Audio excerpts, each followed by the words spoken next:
భయ మనం ప్రతిసారి ఫిట్నెస్ కాకుండా కొంచెం డిఫరెంట్ కంటెంట్లోకి వెళ్తున్నాము, అంటే జస్ట్ కొత్తదనం కోసం. సో బేసిక్ ఏంటంటే మీ అందరికి తెలిసినట్టే డిసెంబర్ అనగానే జనవరి అనగానే మన పల్లెటూరుల్లో చిక్కుడు పాదులు ఎక్కువ ఉంటాయి కదా. సో అయితే చిక్కుడు పాదుకి సంబంధించి ఇప్పుడు బంక పేను పురుగైతే పట్టింది, దానికి మందు కొడుతున్నప్పుడు సో చూపించే ప్రయత్నం అయితే చేస్తాను సరదాగా. Okay, let's go. ఇది మాస్క్ ఇంపార్టెంట్. ఓకే, చలో పెయిన్ చూపియమ్మా ఒకసారి.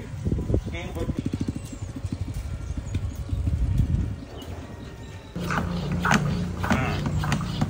ఓకే, దీన్ని ఇలా తగిలించుకోండి, కొట్టండి. ఇప్పుడు ఇదంతా కొట్టాలి. తెచ్చుకో ట్రైనింగ్ కోసం. మొత్తం పురిగే పురిగే పురుగు.